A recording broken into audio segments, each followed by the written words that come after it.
یہ ایک لڑکی کی کہانی ہے جس سے ہر کوئی محبت کرتا تھا، لیکن سوال یہ تھا کہ اس سے شادی کون کرے گا؟ کہا جاتا ہے کہ ایک نوجوان اپنے والد سے کہا کہ میں ایک لڑکی کو پسند کرتا ہوں اور اس سے شادی کرنا چاہتا ہوں، جس سے میں نے دیکھا ہے اور جس کے حسن اور خوبصورتی اور دلکش آنکھوں نے مجھے دیوانہ کر دیا۔ والد خوشی سے مسکراتے ہوئے جواب دیتے ہیں کہ وہ لڑکی کہاں رہتی ہے تاکہ ہم اس کے پاس جائیں اور اس سے رشتہ مانگ سکیں۔ جب وہ دونوں لڑکی کو دیکھنے جاتے ہیں تو والد بھی اس کے حسن سے متاثر ہو جاتا ہے اور اپنے بیٹے سے کہتا ہے کہ سن بیٹا، یہ لڑکی تمہارے لائق نہیں، تم اس کے قابل نہیں ہو، یہ تو ایک ایسے آدمی کو ڈیزرو کرتی ہے جو زندگی کا تجربہ رکھتا ہو اور وہ جس پر بھروسہ کیا جا سکے، جیسے کہ میں۔ لڑکا اپنے والد کی بات سن کر حیران ہو جاتا ہے اور کہتا ہے نہیں، میں اس سے شادی کروں گا، نہ کہ آپ۔ پھر وہ دونوں جھگڑتے ہوئے پولیس اسٹیشن چلے جاتے ہیں تاکہ مسئلہ حل ہو سکے۔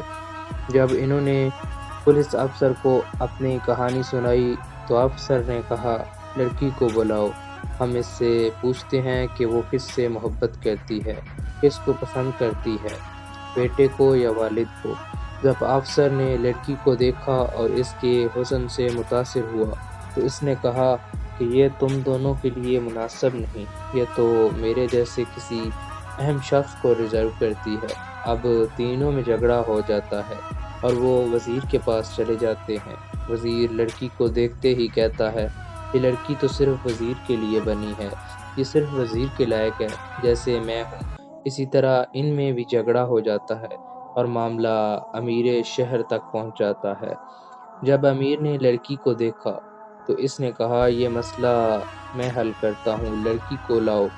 لڑکی کو دیکھ کر امیر بھی کہنے لگا یہ تو صرف کسی امیر ہی سے شادی کر سکتی ہے جیسے میں ہوں۔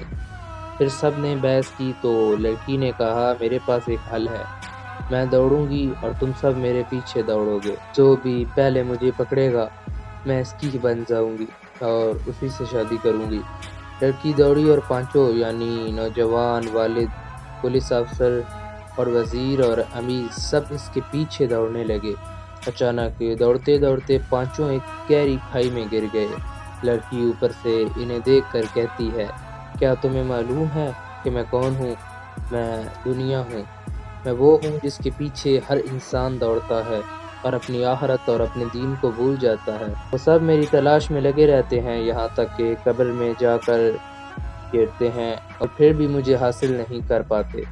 کہانی ہمیں یہ سبق دیتی ہے کہ دنیا کی چمک دمک کے پیچھے بھاگنے سے بہتر ہے کہ ہم اپنے والدین اور آخرت پر توجہ دیں، کیونکہ دنیا فانی ہے اور ہمیں کبھی بھی مکمل طور پر حاصل نہیں ہو سکتی۔